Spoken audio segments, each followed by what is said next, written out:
Hello everyone. గత 5 ఏళ్లుగా జగన్మోహన్ రెడ్డి గారు ఆంధ్రప్రదేశ్ రాష్ట్రానికి రాజధాని లేకుండా చేసి అమరావతిని నాశనం చేసి ఇప్పుడు కూటమి ప్రభుత్వం వచ్చిన తర్వాత అమరావతి అభివృద్ధి చెందుతుంటే నిన్న సాక్షి టీవీలో కేఎస్ఆర్ లైవ్ షో అని చెప్పి ఒక దిక్కుమాలిన షో పెట్టి ఆ కొమ్మినేని శ్రీనివాసరావు కృష్ణరాజు అని ఇద్దరు సీనియర్ జర్నలిస్టులుగా వాళ్ళు ఫీల్ అయ్యి దేవతల రాజధాని అమరావతిని పట్టుకొని వేషల రాజధాని అని చెప్పి ఇష్టానుసారంగా మాట్లాడారు. వీళ్ళ గవర్నమెంట్లో కానీ వీళ్ళకి కానీ స్త్రీలను గౌరవించే పద్ధతి కానీ ఆచారాలు కానీ లేవు. వీళ్ళకి ఎంతసేపు స్త్రీల మీద పడాలి, స్త్రీలను కించపరిచేటట్టు మాట్లాడాలి, స్త్రీలకి విలువ లేకుండా మాట్లాడాలి. ఇదే వీళ్ళ మైండ్ సెట్ తప్ప వీళ్ళకి ఎక్కడ కూడా ఒక స్త్రీలను గౌరవిద్దాం, ఒక స్త్రీలకు మర్యాద ఇద్దాం అనే కాన్సెప్ట్ ఎక్కడ కూడా ఈ జనరేషన్లో లేదు, వీళ్ళ నాయకులలో లేదు.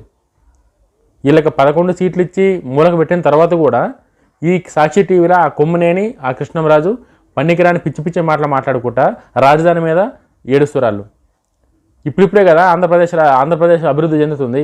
గత 5 ఏళ్ళలో మొత్తం మూలకు పడ్డది కదా, దేనికి పనికి రాకుండా దిక్కులేని రాష్ట్రాన్ని చేసిరు కదా, రాజధాని లేని రాష్ట్రాన్ని చేసిరు కదా. ఇప్పుడు అభివృద్ధి చెందుతుంటే కూడా మీకు ఎందుకంత కడుపుమంట? మీకు పని పాట లేదు, మీ షోలు ఎవడు చూడడు, అట్లని చెప్పి అడ్డమైన మాటలు మాట్లాడతారా? ఇప్పటికైనా సరే బుద్ధి తెచ్చుకొని మీరు ఫస్ట్ మీకు మర్యాద ఉండాలన్నా మీరు ఫస్ట్ వేరేటోళ్ళకి మర్యాద చేయాలి. మీరు అంత ఆ ఏజ్లో అట్లా ఇష్టానుసారంగా మాట్లాడు మీకు ఎంతవరకు కరెక్ట్? మీ ఇంట్లో లేరా లేడీసు? మీకు భార్యలు పిల్లలు లేరా? ఇట్లా మాట్లాడతారు ఎవరన్నా ఒక రాజధాని గురించి, ఒక రాష్ట్రం గురించి? జై హింద్.